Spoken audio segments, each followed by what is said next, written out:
Jean Laure.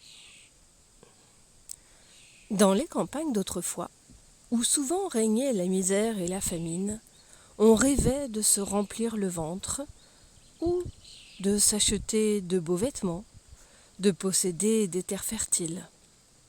Ce rêve était inaccessible, sauf à découvrir un trésor. Mais la morale veillait.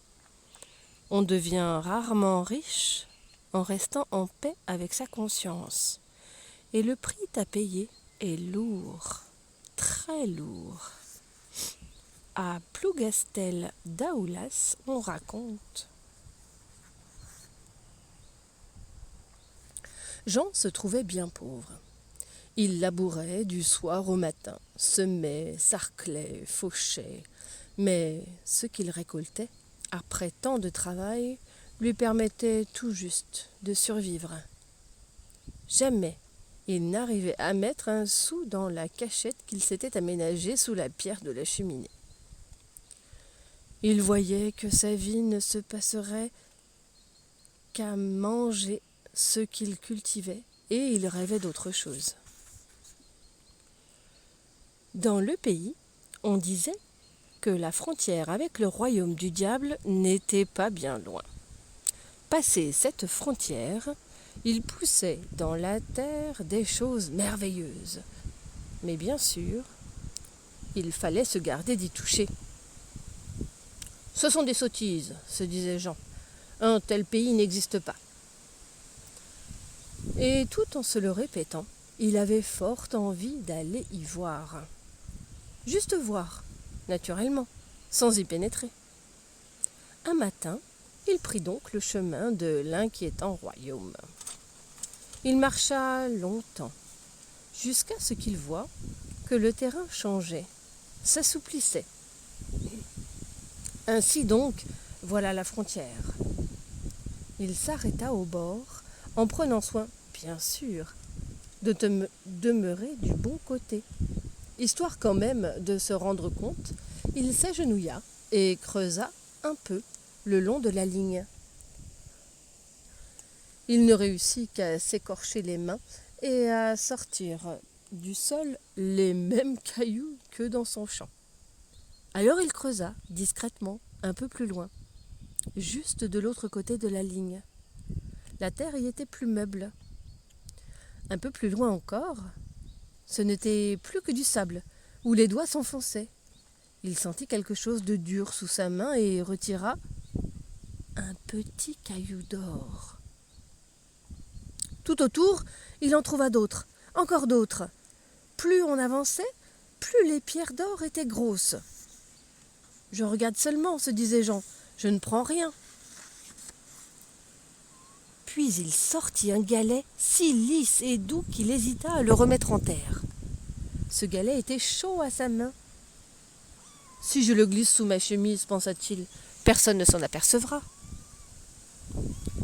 Il en découvrit un autre, d'une très jolie forme, qu'il eût été dommage d'abandonner et qu'il cacha sous son bras.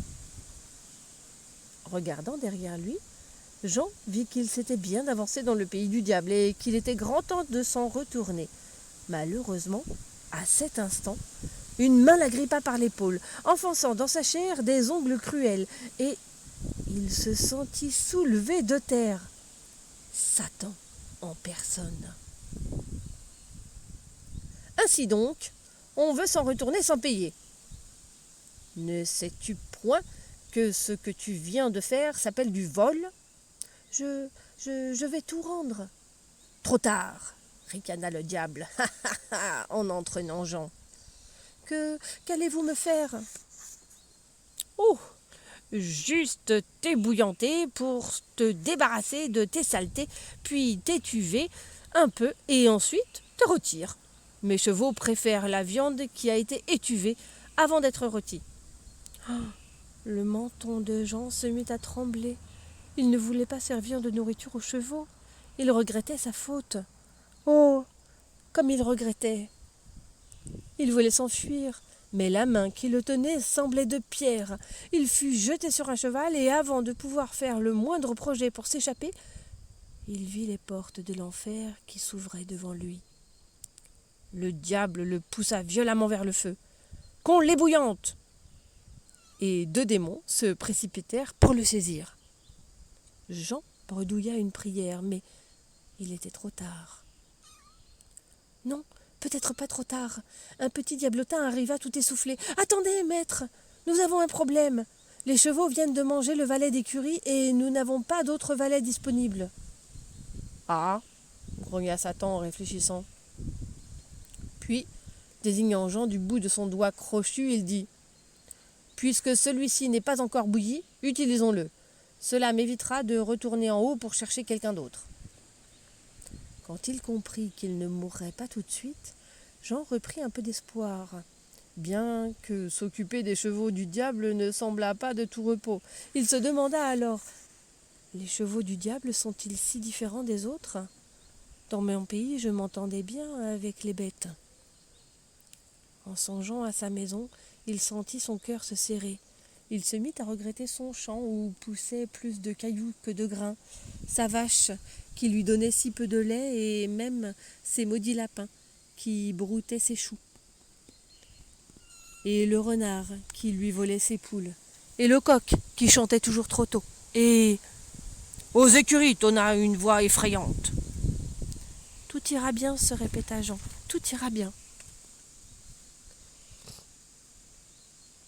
Et il jura de soigner si bien les chevaux qu'il n'aurait aucune envie de faire de lui son repas. Cela semblait réussir. Jean ne ménageait pas sa peine et jamais chevaux ne furent mieux traités. Le plus difficile était qu'il devait dormir avec eux dans l'écurie. Et il dormait fort mal tant il avait peur de se faire dévorer pendant son sommeil.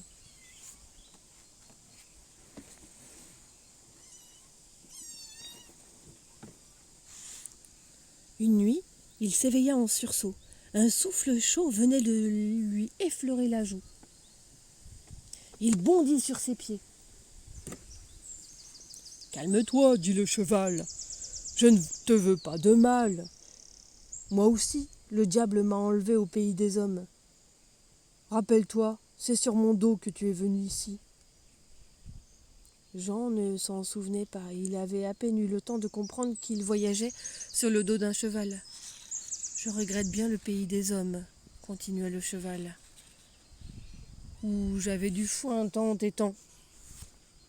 La viande rôtie, je n'aime pas ça. Si tu veux, on pourrait s'enfuir tous les deux. » S'enfuir d'ici ? Comment pourrions-nous ? Satan a fait sceller son cheval noir, son préféré. Cela signifie qu'il compte aller faire le tour de ces terres demain matin. Profitons-en. Mais je n'ai aucune arme. Le cheval se mit à rire. Et à quoi te servirait une arme contre le diable ? Prends plutôt l'étrille, la brosse et le baquet, où tu mets notre eau. Le lendemain matin, dès qu'il entendit les sabots du cheval noir s'éloigner loin au-dessus de sa tête, Jean sauta en selle. Aussitôt, le cheval prit le galop. Il courut, vite et longtemps, si vite et si longtemps qu'il en fut tout écumant. C'est alors que Jean s'aperçut que le chemin de l'enfer était très court quand on y entrait, mais très long quand on voulait en sortir.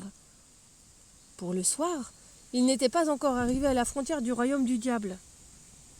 Quand il vit que le soleil déclinait, le cheval cria à Jean. « À cette heure, Satan est rentré chez lui et s'est aperçu de notre absence. Regarde derrière toi pour voir s'il nous poursuit. » Jean se retourna. « Rassure-toi, je ne vois rien. » Comme le soleil allait se coucher, le cheval avertit. « Jean, à cette heure-ci, Satan sait sûrement qu'on s'est enfui. Regarde derrière toi. »« Rassure-toi. Oh, je vois un nuage de poussière. »« C'est lui. Jette vite le baquet d'eau. » Jean fit ce qu'on lui demandait et le baquet déversa tant d'eau qu'un lac se forma derrière eux. Le diable craint l'eau, c'est bien connu. C'est pourquoi aucun démon ne s'occupe jamais des chevaux, de peur de se faire éclabousser en portant le baquet. Satan perdit beaucoup de temps à contourner le lac, et les 2 fuyards se crurent sauvés, mais le chemin était malheureusement encore long. « Jean, vois-tu quelque chose ? Oui, je vois le diable à nouveau à nos trousses. Vite, jette la brosse. Aussitôt dit, aussitôt fait. Les poils de la brosse se mirent à pousser, si haut et si dru, en une forêt dense, que pas un cheval ne pouvait y courir. Le cheval du diable se faufila avec difficulté, s'écorchant aux branches, n'avançant qu'avec peine. Jean, vois-tu quelque chose ? Voilà que le diable débouche au coin du bois et arrive vers nous. Dépêche-toi de jeter des trilles. Les trilles tomba sur le sol et se gonfla en une si haute montagne, pleine de pics si pointus que le cheval du diable épuisa ses forces à grimper et redescendre. À grimper et redescendre. Jean, est-ce que le diable nous poursuit toujours ? Je le vois qui descend la dernière pente. Cours, cheval, cours ! Là-bas, je vois les champs verts de chez nous. Cours, cheval, cours ! Là-bas, je vois une chaumière avec la fumée qui sort de la cheminée. Cours, cheval, cours ! Je vois une écurie et le foin dans la mangeoire. Cours, cheval ! Oh, le diable est sur nous. Le diable tendit ses griffes, agrippa la queue du cheval de Jean et poussa un hurlement de dépit. Seuls quelques crins lui étaient restés dans la main, les crins du bout de la queue qui se trouvait encore sur son territoire. Le cheval, lui, était passé de l'autre côté de la frontière. De ce jour, la vie changea pour Jean. Il se mit à trouver son pain très bon et la chaleur de son feu très douce. Et surtout, lui qui avait vu l'enfer, il se jura de faire en sorte de ne jamais y retourner.